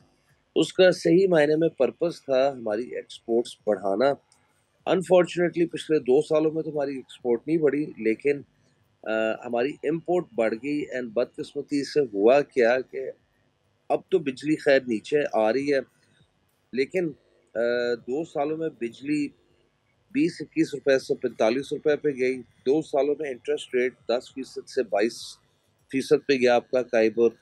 16 रुपए की गैस 35 रुपए पे चली गई। गैस तो अब मेरा ख्याल है गवर्नमेंट इंटरेस्टेड नहीं है कि कैप्टिव पावर प्लांट्स जो टेक्सटाइल के पावर प्लांट्स होते हैं उनको दे बिजली बनाने के लिए, अपनी ओन यूसेज के लिए और स्टीम बनाने के लिए, प्रोसेस के लिए। बिजली का रेट 45 से 35 पे आया और चूंकि प्राइम मिनिस्टर साहब ने 7 रुपए 59 पैसे का रिलीफ अनाउंस किया फॉर इंडस्ट्रीज, तो अब देखते हैं कि अप्रैल के बिल मई में आते हैं तो कितनी रिडक्शन आती है। सिमिलरली काइबर भी 22% से 12% पे आया। तो हम गवर्नमेंट को बिल्कुल क्रेडिट देते हैं कि गवर्नमेंट दे रहा है, दुरुस्त है, हमारा साथ दे रही है। लेकिन जो आपने बात की यार्न इंपोर्ट्स की, उसकी वजह से हमारी इकोनॉमी, हमारी मार्केट फ्लड हो चुकी है विद इम्पोर्टेड रॉ मटेरियल। हमने तो एक्सपोर्ट बढ़ाना था, लेकिन यहाँ 2 सालों में इतनी ज़्यादा स्पिनिंग मिलें और जिनिंग फैक्ट्रियाँ बंद हुई कि वैल्यू एडेड एक्सपोर्ट्स को सस्टेन करने के लिए at the level they were, China से, उज़्बेकिस्तान से, टर्की से, वियतनाम से बहुत ज़्यादा यार्न फ्लड हुआ, तो उसने इधर डोमेस्टिक इंडस्ट्री को बहुत ज़्यादा इंजरी कॉज की। प्लस इसके पहले इंपोर्ट एंड डोमेस्टिक मार्केट दोनों एग्जेम्प्ट थे फ्रॉम 18% GST। फिर पिछले साल जो आउटगोइंग चेयरमैन FBR थे, उन्होंने इसमें से डोमेस्टिक मार्केट को की एग्जाम्पशन खत्म कर दिया और उसको सब्जेक्ट कर दिया टू 18% GST। ये सारे प्रॉब्लम्स को अगर कामयाब से एड्रेस किया जाए तो वी कैन एक्सेल मोर। वक्त की कमी है, इसकी वजह से आपसे इजाज़त लेनी पड़ेगी, लेकिन thank you so much for your insightful talk. और उम्मीद करते हैं मामला जो भी है उनको हल किया जाए ताकि हम एक्सपोर्ट्स खासतौर पर टेक्सटाइल को मजीद बढ़ावा दे सकें। बिल्कुल ऐसे ही वक्त हो जाता है एक छोटे से ब्रेक का। ब्रेक के बाद हाजिर होते हैं। Stay with us.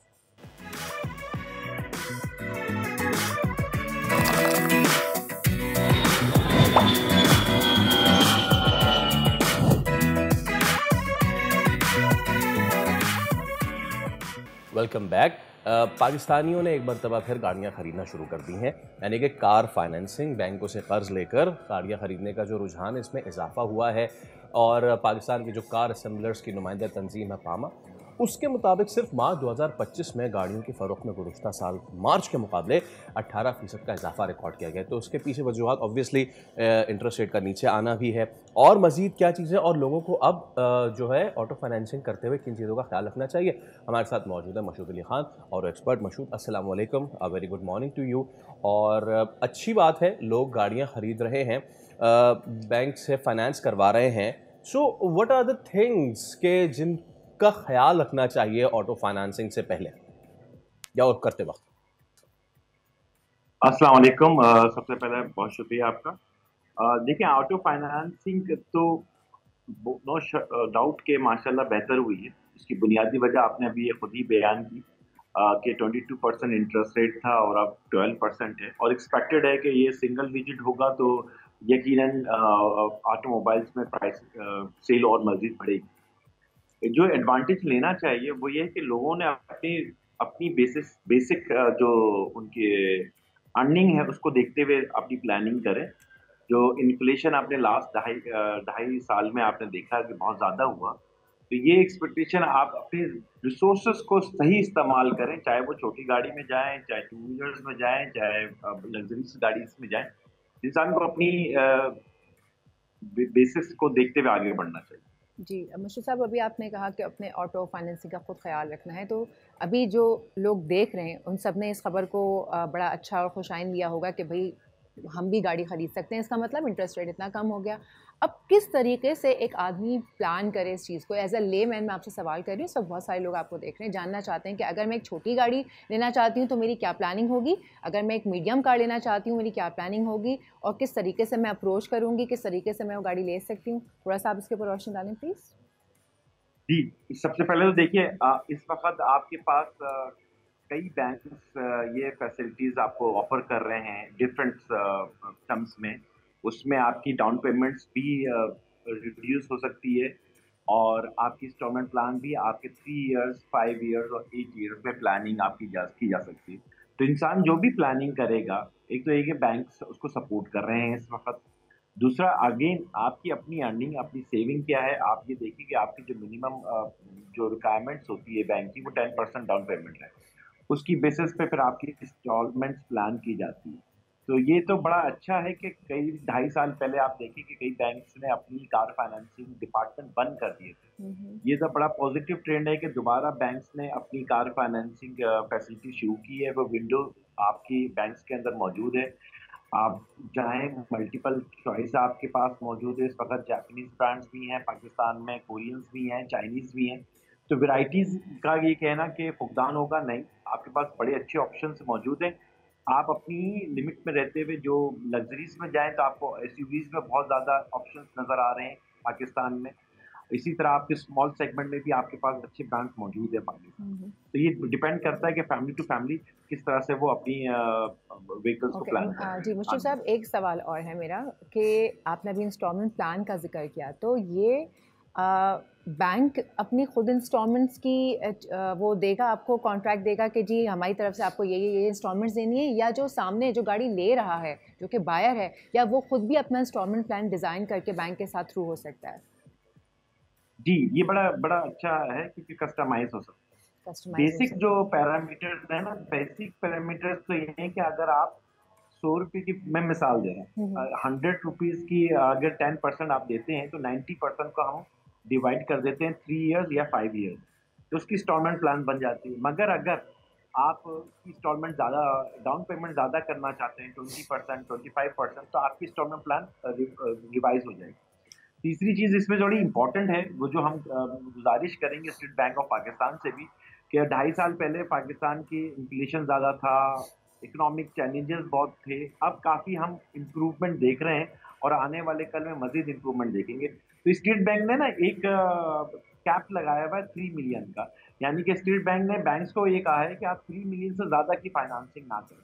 तो मैं ये समझता हूँ कि आप आने वाले कल में अगर कंज्यूमर को एडवांटेज देना चाहते हैं तो मेरे ख्याल से कैप्स को थोड़ा सा ओपन करें और उसको 3 मिलियन से 6 मिलियन में एटलीस्ट लेके जाएं, ताकि वैरायटी और ऑप्शंस लोगों के जो specially middle lower middle class, उनके पास ऑप्शन ज़्यादा हों कि वो कार फाइनेंसिंग के लिए बैंक से अमाउंट ज़्यादा बेहतर ले सकते। ओके मशहूद, एक चीज़ ये, बीइंग एन ऑटो एक्सपर्ट, आप क्या समझते हैं कि पिछले साल तो इम्प्रेशन ये आ गया था कि अब कोई भी 0 मीटर तो बंदा गाड़ी ख़रीद ही नहीं सकता, यानी कि हम फाइनेंसिंग की बात नहीं कर रहे थे, we are talking about the real purchase, right?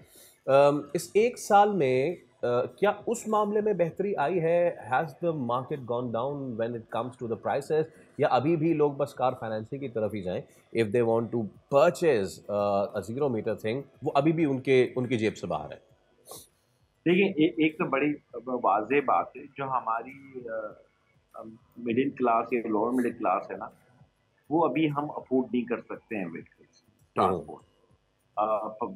वो वजह ये है कि मिनिमम जो भी गाड़ी इस वक्त पाकिस्तान में है वो स्टार्टिंग हो रही है 3 मिलियन प्लस में।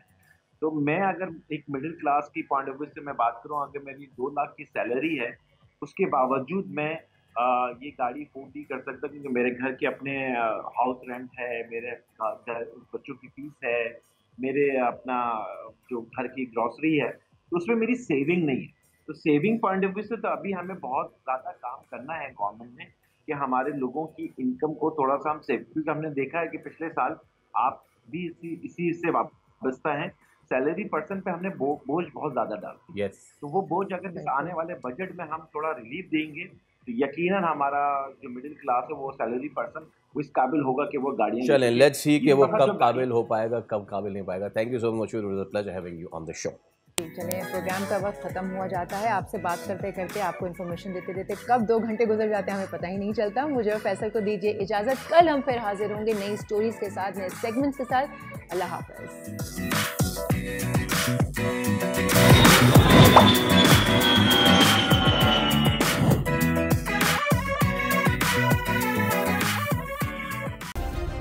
सब्सक्राइब करें और बेल दबाएं ताकि कोई खबर रह न जाए।